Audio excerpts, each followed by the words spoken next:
semuanya yang lagi dengerin ini sambil nugas, sambil rebahan, atau sambil yang pura-pura produktif nih. Nah, bener banget. Yang penting dengerin aja dulu guys. Topik kita pada hari ini yaitu mengenai bahasa gaul versus bahasa baku.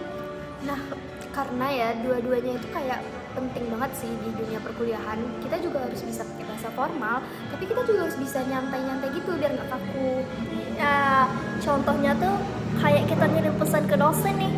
Pasti tuh kan ada kata selamat pagi, gitu, mohon maaf, dan nanti tuh diakhiri dengan terima kasih. Coba nih kalau di grup, woi tugas kalian udah siap belum? Kayak aduh nggak sopan banget.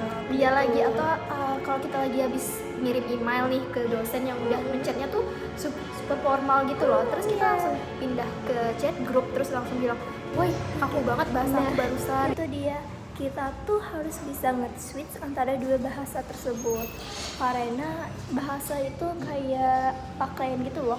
Kalau kita salah kostum bisa salah paham juga kan. Setuju banget sih, bahasa gaul tuh sebenarnya kayak asik dan bikin kita jadi lebih akrab gitu loh. Tapi kalau misalnya apa-apa kita pakai bahasa gaul, sampai ke ngechat dosen juga pakai bahasa gaul, juga bakalan bingung gak sih dosennya? Iya, aku pernah loh dalam penulisan makalah tuh jadi kebawa cara chattingan gitu.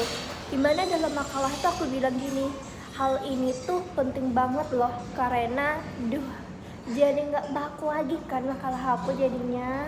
Itu klasik banget sih. Aku juga pernah tuh pas bikin surat permohonan organisasi, aku malah ngechat cutting tuh kayak ngechat temen gitu kan. Kayak gini loh bunyinya, halo kak, aku mau izin ya, aku mau ngajuin acara, izin buat acara bla bla bla bla, dan langsung disuruh revisi.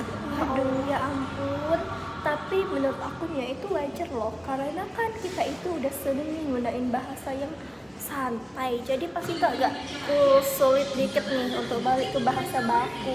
Iya lagi, dan menurutku ya itu tuh kayak jadi tantangan tersendiri gitu loh buat kita anak muda zaman sekarang. Kayak kita harus bisa tahu di mana kita harus pakai bahasa formal ataupun kita harus pakai bahasa yang santai gitu. Nah bener banget, kayak istilah kode switching gitu kan. Iya bener, kode switching, dimana itu tuh kayak kemampuan kita untuk nentuin gaya bahasa kita tergantung situasi gitu loh. Kayak misalnya nih kita ngechat temen kayak aku OTW ya, tapi kan nggak mungkin dong kita ngechat dosen kayak gitu. Pasti kita kayak bilang, baik pak, saya segera ke sana.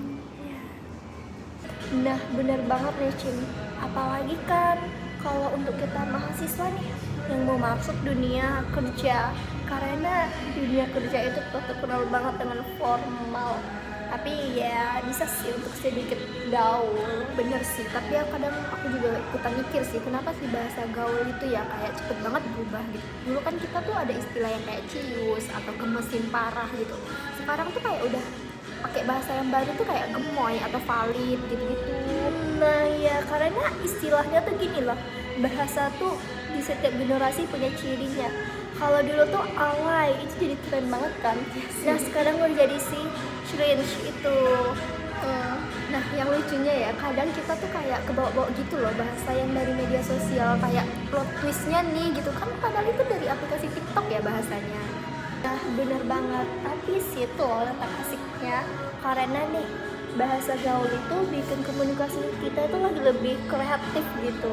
Iya sih benar, tapi sadar nggak sih kayak anak-anak kampus tertentu tuh kadang kayak ada cara ngomong dan gaya bahasa yang ciri khas gitu loh. Kayak ada yang ngomongnya tuh kayak lembut banget, tapi ada juga yang ngomongnya tuh rame dan cepet gitu loh.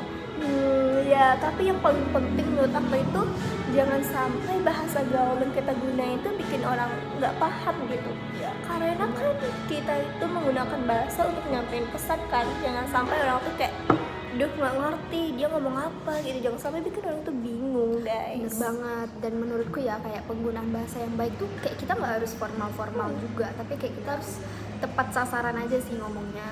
Iya, coba kalau kamu ngomong di forum akademik, gila ini teori keren parah, bisa disinisin kamu satu ruangan. Iya lagi, apalagi misalnya dosennya tuh kayak nulis catatan tambahan gitu loh, kayak gunakan diksi ilmiah, gimana tuh? Tapi nih, kalau misalnya di tongkrongan kayak lucu banget gak sih kalau kita menggunakan bahasa formal? Kayak nggak mungkin, hai teman-teman, apakah kita jadi melakukan makan bersama? Jadi sebenarnya ya kayak malah jadi kayak pidato gak sih kalau kayak gitu. Jadi sebenarnya kuncinya tuh harus fleksibel dan peka sama konteks aja sih. Enggak. Setuju. Jadi kesimpulannya yang pertama nih, bahasa gaul tuh bikin kita lebih ekspresif. Dan yang kedua, bahasa baku itu bisa untuk acara formal dan akademik.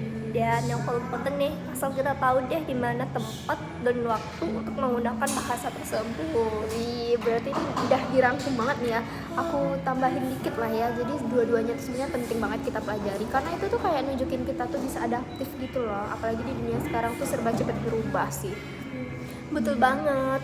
Ya jangan sampai deh alergi untuk menggunakan bahasa baku dan nggak mau juga untuk menggunakan bahasa gaul. Karena ya semuanya tuh sah aja deh asal kita tahu tempatnya untuk menggunakan. Benar. Oke deh, sekian dulu podcast kita hari ini. Makasih banget yang udah dengerin sampai akhir ya guys. Jangan lupa share podcast Ngobrol Santai Anak Kampus biar makin banyak valid cara ngomongnya. Ingat ya, santai itu boleh tapi sopan juga perlu. Dadah semua.